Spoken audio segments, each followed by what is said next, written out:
The lab focus has changed a little bit. It's going to be 2 talks, 10 minutes plus 5 minutes for one talk, 10 minutes plus 5 for the second talk. And the first talk is Kim Ingraham, if I pronounced your name correctly. Ingram. Kim Ingram, Yeah. Incorrectly. Can you hear me? Yeah. I don't know who I pissed off last year having to follow that, but I'm sorry, whoever I made angry. I will try to not do that again. So we're gonna switch gears and talk about some other work that I'm doing with the Robotics in Motion Laboratory with David Remy and in the School of Kinesiology at Michigan with Professor Deanna Gates. And I'll be talking to you about the effect of prosthetic ankle power on trunk stability during walking.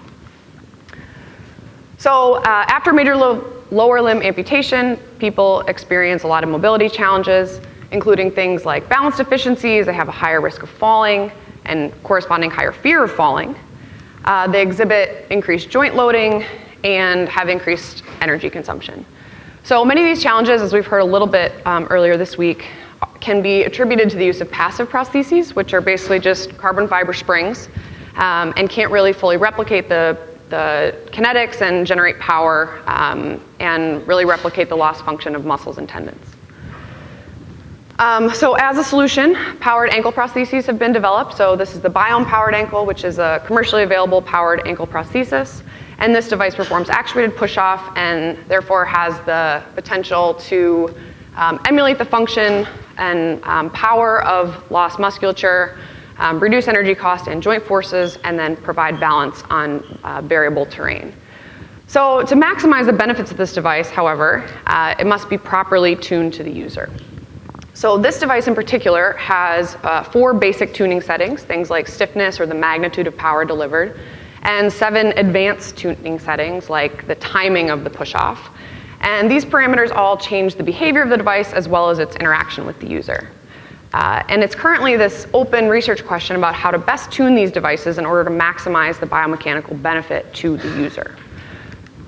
So clinically, these devices are often tuned using maybe matching biological ankle power, looking at the kind of gross balance of the user, and then in particular talking with them about their preferences. Does this feel good, better, worse, et cetera. On the research side, we've often been looking at the evaluation and now optimization of these devices and their parameters using energy cost. So this is a recent study that is in review where we looked at the relationship between the power that the Biome ankle is putting out and the cost of transport of the user. And each of these traces here are from 10 transtibial amputee subjects. And something that we really noticed with the results of the study is that the results are highly variable across users, right? Some people minimize their energy consumption at the highest ankle power, and other people prefer maybe a more intermediate power. And so, yeah. Why are they connected in this way? They're connected in increasing condition, so it's not, it was taken from the paper. So they're connected in increasing power condition, which doesn't necessarily correspond to monotonically increasing power output.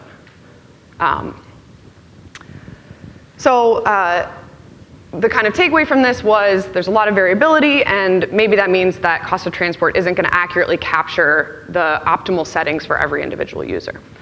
So in particular, since amputees often have this loss of balance and balance deficiencies, we thought, okay, let's take a look at how stability is affected by different power settings. And so that's the question that I'll be addressing for the rest of this presentation, and how does varying prosthesis push-off power affect the stability of users? So for this experiment, we collected data. This is 7 of those 10 subjects that I showed you earlier. So we have data from 7 people with transtibial amputation walking on a treadmill, and they're wearing this Biome-powered ankle. And they walked at 6 different power conditions. So you can set a % power on the Biome, and they walked at 0, 25, 50, 75, 100% power, and the power setting chosen by the prosthetist during a clinical setting. So during this, we also got an actual ankle power output from the Biome device. We measured oxygen consumption and calculated a cost of transport, as well as measured the trunk angles and angular velocities using a motion capture system.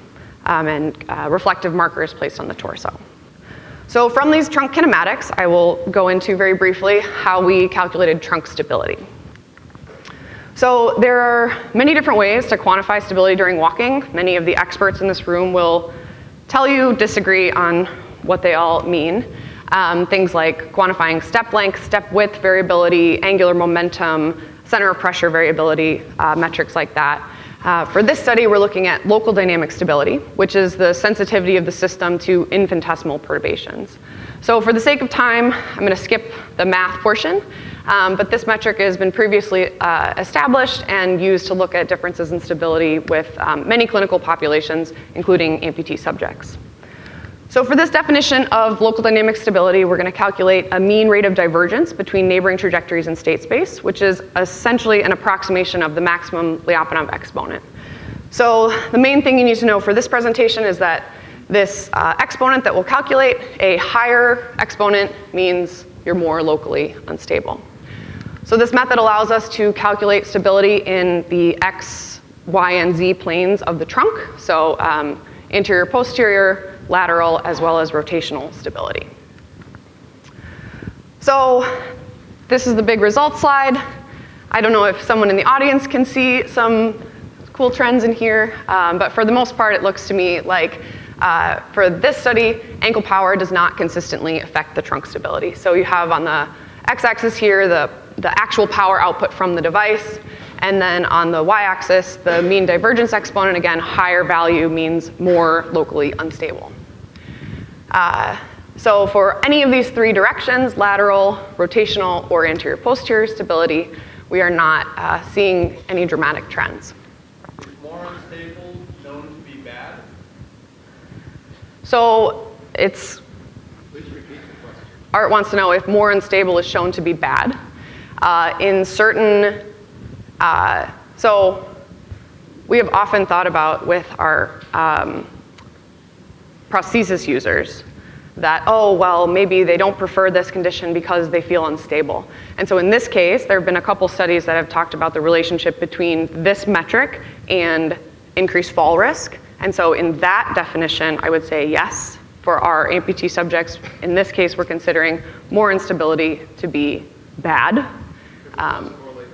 because it correlates with fall risk. Not necessarily for amputee, that hasn't been shown yet, but for elderly patients and some patients with neuropathy as well. So in this case, I would say yes, more instability is bad. Certainly we know some instability makes you a little more robust to disturbances, but in this case, yes. So on an individual basis though, if we do the kind of correlation on an individual subject basis between these two quantities, we start to see some trends. The 3 bars represent the lateral, rotational, and anterior posterior directions. And the correlations are pretty weak for some subjects and across some axes.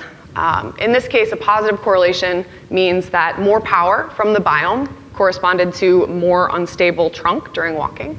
And this is true for our 2 subjects here. And the opposite trend was true for maybe these 3 subjects with some variability. If we look at the correlation between the cost of transport for these subjects on an individual basis and their stability, again, we see kind of results that are all over the board. A positive correlation in this case means that subjects who were more unstable had a higher cost of transport, and a negative correlation would mean subjects that were less unstable had a higher cost of transport. So I'm going to go to the discussion, so hopefully we can get to some questions. As I showed you, there are no real clear trends between trunk stability and biome power across users.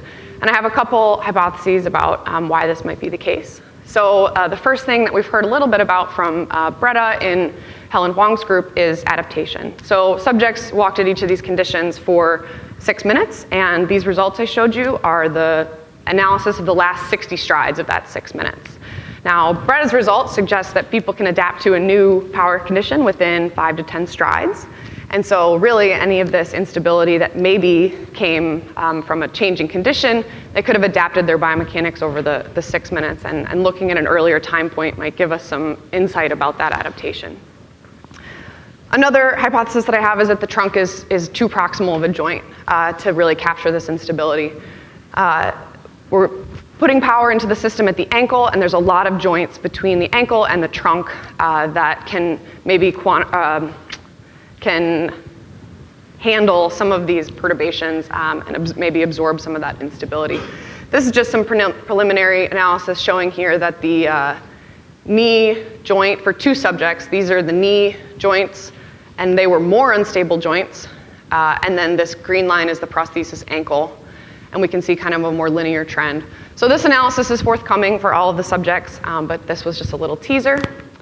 And then finally, the question for the whole audience for the rest of the discussion, of course, is the relationship between stability and cost of transport. Would we expect this to be a direct relationship where a destabilizing condition means people have to maybe actively compensate? Or is this something that we're seeing, like Keith Gordon spoke about, where people are willing to maybe sacrifice increased cost for increased stability? So with that, thank you, and I'll take some questions.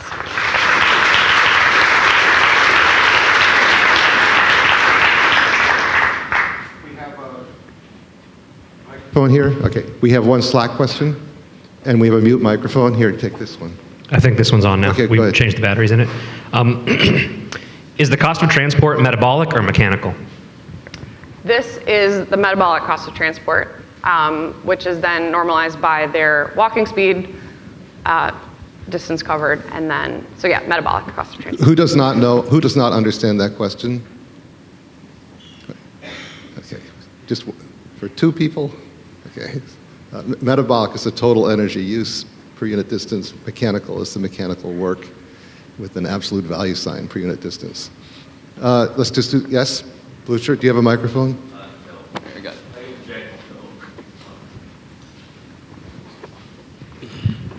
it. Did you correct for multiple comparisons in your statistical analysis here? What do you mean by multiple analysis? Correct for it? So you find a correlation for certain subjects for certain measures, and that could be a real effect, or it could just be the fact that you're measuring a bunch of different things for a bunch of different people. And so if you have a p-value of 0.05, you'd expect a false positive 20% of the time, for example. So yeah, no, that has not been corrected for. Okay. This is just a straight correlation between those 2 quantities that, yeah, you're absolutely right, I kind of arbitrarily picked. So Okay. this is definitely not a causal relationship. This is just showing the correlation between these. okay, I see. Yeah. We're favoring the back of the room this time. Thanks. Did you look at any global measures of stability, like trunk range of motion, as opposed to just the local changes? No, I haven't yet. Okay. This analysis is the trunk with respect to the global reference frame, and so it is that kind of global, but the analysis that we're doing is definitely on that local level. I have looked at the kind of more global metrics of step width variability and step length variability, which actually also show kind of non-existent trends. But in terms of what I would say like balance, gross stability or instability, we haven't quantified that. We could, we have the data for it, but yeah. Question in front. Okay. Just to clarify, when you say you changed ankle power, do you mean there was some torque profile and then you scaled it up? And Yes, yeah. So the Biome, the question is, she was wondering when I said we're changing the ankle power, what that meant, if there was a relationship or some trajectory profile that we were changing. So that's all done, because this is a clinical device, that's all done through their tablet interface. And we set a power percentage that comes out. And so inside it's doing some, this device is using mostly a neuromuscular model, at least for this part of stance phase. And so the torque is some kind of nonlinear relationship based on that neuromuscular model, how much the user loads it. And so it's not a direct relationship that it's all done on board. Are you guys on the same computer? Yeah. Okay. I saw a question here, yes. Oh, sorry, you were next, you were next. So this a specific question about, you're talking maybe a more general question about how we evaluate things like stability and the user's preference. So as you're changing the power, what do the patients say do you have a sense for how reliable their responses are? So I think we all like quantitative metrics of stability, but do they actually reach sort of a conscious level? So I think that anecdotally, the reason that we chose this trunk stability metric in the first place as the first thing to look at is because looking at these people who are walking, many of them had a lot of gross trunk movement. And so that made us think, oh, this, they must be pretty unstable. I would say people, in general, they're very good at doing what we ask them to do, and they don't complain about it too much. I would say on this level, this kind of local level, I'm not sure how much that translates into someone's perception of their gross stability, of their balance. Certainly, I think they're a little bit better at that than rating their exertion. Yes. The rate of exertion ratings are all over the place, so. I'm going to allow myself to ask a question. How much of that variability comes from your not having a very refined controller on the push-off? So in particular, like the effect of push-off on gait is incredibly sensitive to the timing. And if you had a refined timing, or maybe some, that was based on some appropriate feedback, you might have the opposite effect. Yep. You might be able to reduce the noise. Do you have any sense of that? Yep. Well, I definitely have a sense that there's a kind of, as I said, non-monotonically increasing and even diminishing relationship between power setting and power, right? So just because I'm commanding a power setting of 100%, people might not actually be getting more power out of the device because they're down-regulating their weight into the device because of that reflexive controller. So that's absolutely a confounding factor with this device in particular, and I think that... So you can't say right. push-off makes you more aiding push-off makes you more unstable. You can just say with your controller, aiding push-off. Yeah. Okay. And it's a little bit with the actual power output. And the timing is a parameter that is set, that is held constant across all the conditions. So we did our best to control for the timing, at least, of but even the definition of of timing is a parameter. Yes, it's a percent of stance phase. Yeah, exactly. Or timing relative to heel strike or so on. Yep. Okay. Are you ready to go? It wasn't... who was going to be the next speaker, though? Oh, David's right here. David. Okay, one more question, and then David will go. Yes? So this is kind of, you probably didn't actually take notes on this, but did you notice any correlation between good performance of stability or good performance of cost of transport and kind of the wow factor from your subjects? Like, ooh, I really like this, or the ones that they didn't do so well and they're just like, I hate this, let's go to a new condition. Yeah, I'm not sure. I wasn't, a lot of this data was collected before over the last 2 years, so I wasn't actually present for all of this. We have looked at things like demographic factors, BMI, height, weight, time since amputation. Emily Gardnier, who was one of Deanna Gates's postdocs, published a paper about those kind of subjective measures, and there wasn't a super great relationship between any of those subjective measures, and in that case it was energy costs, minimizing energy costs. So I'm not sure. We also have some patients that are Biome users at home and some that aren't, and so we have one patient that we can look at maybe some qualitative metrics of that as well. Okay. Thank you. Our next